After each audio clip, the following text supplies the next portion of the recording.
आज है मेरा बर्थडे और बबली दीदी ने भेजा है मेरे लिए गिफ्ट। और ये है मेरा दूसरा गिफ्ट जो मुझे बर्थडे पे मिला है आशु और शिखा की तरफ से, नया फ़ोन।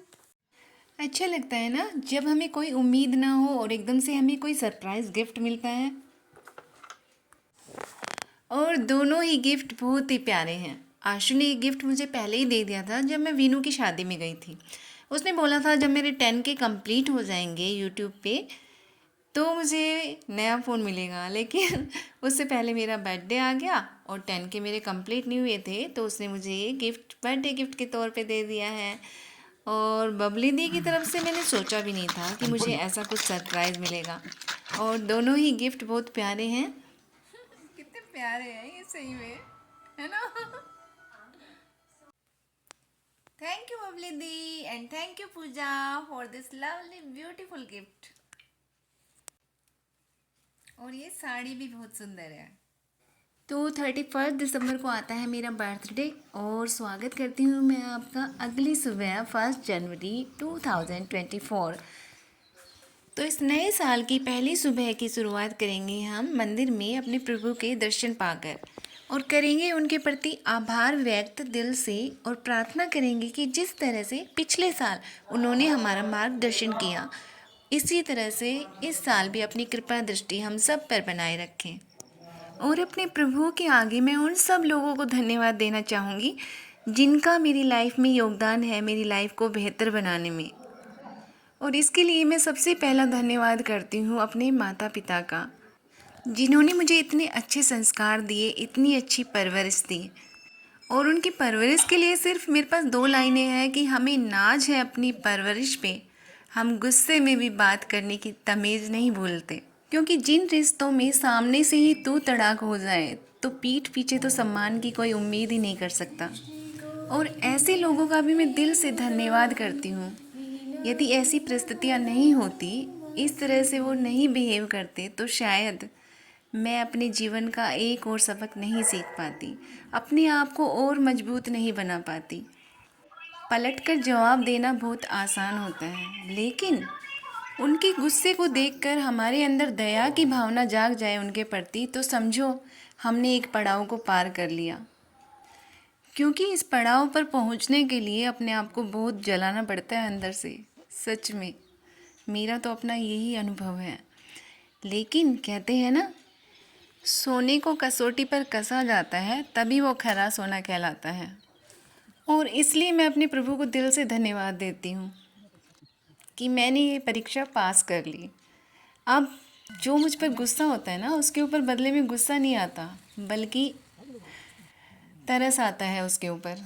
और सोचने पे मजबूर हो जाती हूँ कि यार कितना कुछ दबा रखा है उसने अपने अंदर, काश वो सब कुछ एक बार में निकाल दे, खुल के बात कर ले ताकि उसकी तकलीफ़ कम हो जाए। क्योंकि बात करना ही हर प्रॉब्लम का सॉल्यूशन निकालता है।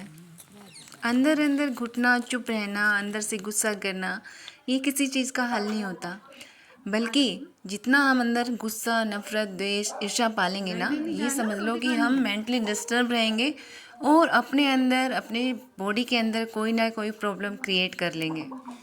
तो इससे बेहतर है कि उस इंसान से हम सीधा सीधा बात कर लें कि मुझे आपसे ये शिकायत है, आपसे मुझे ये तकलीफ़ है या दिक्कत है, तो वो ज़्यादा बेहतर है। क्योंकि पता है क्या होता है, जब हम अंदर ही अंदर घुटते रहते हैं, अंदर ही अंदर किसी से नफ़रत करते रहते हैं ना, तो हम ऐसे हो जाते हैं कि हमें खुद ही नहीं पता चलता कि हम क्या बोल रहे हैं और कहाँ पर बोल रहे हैं। यहाँ तक कि हमें इतना भी होश नहीं रहता कि कहाँ पर हमें बोलना है और पॉइंट से हटकर हम बातें करने लग जाते हैं। मतलब पूरी तरह से अपने आप को आउट ऑफ कंट्रोल फील करते हैं, ना अपनी ज़ुबान पे काबू रख पाते हैं ना अपने व्यवहार पर। और इस तरह से ना हम खुश भी नहीं रह पाते किसी भी परिस्थिति में, क्योंकि अंदर अंदर तो सारा वही चलता रहता है। तो निष्कर्ष ये निकलता है कि यदि आपका स्वभाव ऐसा होता जा रहा है ना, तो नुकसान किसी का नहीं है, सिर्फ आपका है। आप अपने आप को अंदर से और भी दिन ब दिन कमज़ोर बनाते जा रहे हैं। और ज़ोर से बोलना, गुस्से में बोलना, बदतमीजी से बोलना, कहीं पर किसी पर भी चिल्लाना, ये सारे है ना आपकी कमज़ोरियों को दर्शाता है। इसलिए मैं है ना इन लोगों को भी धन्यवाद देना चाहूँगी कि इन्होंने ऐसी परिस्थितियाँ बनाई जिसकी वजह से मुझे अपने अंदर ये कमियाँ पता चली और मैंने अपनी इन कमियों पर काबू पाया। और यही सीखा कि गुस्सा करने वाले के बदले में गुस्सा न देकर उसे प्यार दीजिए, उस पर तरस खाइए और भगवान से प्रार्थना कीजिए कि उसके अंदर जो भी चल रहा है, उसके अंदर जो भी परेशानी चल रही है ना, उसकी परेशानी दूर हो जाए। और 2023 ने मुझे ये सबक भी सिखाया कि स्वयं से बढ़कर आपका कोई मोटिवेटर नहीं हो सकता। किसी का भी मोटिवेशन कुछ टाइम के लिए काम करेगा। आपके अंदर भगवान ने इतनी ताकत दी है कि किसी भी परिस्थिति में आप अपने आप को संभाल सकें। क्योंकि लाइफ में कभी कभी ऐसे होता है कि किसी एक इंसान पर हम इतने डिपेंड हो जाते हैं, यूँ सोचते हैं कि इसके बिना एक कदम भी जीवन में बढ़ना मुश्किल हो जाएगा, इसके बिना तो हम कुछ कर ही नहीं सकेंगे। अपनी छोटी छोटी सी खुशियाँ भी हमें उसके बिना अधूरी लगने लगती हैं। हंसना, मुस्कुराना, सब ऐसे लगता है कि बस एक कठपुतली बन के रह गए हैं हम। और अपने आप को बेचारा बनाकर उस इंसान से मिन्नतें करते हैं कि वो हमें संभाले। और जब उसका साथ छूटता है ना, तो लगता है पूरी दुनिया बस ख़त्म हो गई, अब तो अपने आप को बस ख़त्म ही समझो। लेकिन वो आप ही हैं जो अपने आप को वापस दोबारा उस परिस्थिति से निकाल सकते हैं। क्योंकि ज़िंदगी कभी किसी के जाने से, आने से चलती या रुकती नहीं है।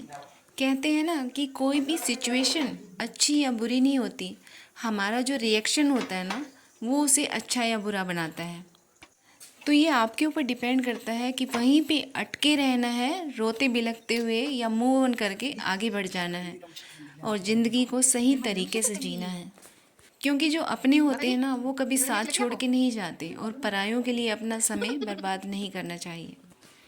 तो 2023 से काफ़ी कुछ सीख कर हमने कदम रखा है 2024 में। तो भगवान से ये प्रार्थना नहीं करूँगी कि मेरे जीवन में मुश्किलें मत देना, बस ये प्रार्थना करूँगी कि उन मुश्किलों में मेरा दामन मत छोड़ना, मेरा सही मार्गदर्शन करते रहना। बस कभी टूट कर बिखरने का मौका आए तो बस इतनी शक्ति देना कि मैं अपने आप को खुशी खुशी समेट सकूं, और इतनी समझ भी देना कि दूसरों से यदि कोई घाव मिले तो अपने आंसुओं को हंसी के पीछे छुपा सकूं, ना कि उन्हें दिखाकर मैं कोई तमाशा बनाऊं। अपने जीवन से मिले सबक से मैं एक समझदारी की किताब लिखूं और अच्छी अच्छी यादों की एक एल्बम तैयार करूं। बस यही भगवान से मेरी प्रार्थना है। और आप सब के लिए ये वर्ष मंगलमय हो, सेहत, स्वाद और सामंजस्य की बातें हों, एक दूसरे के लिए प्यार और सम्मान हो।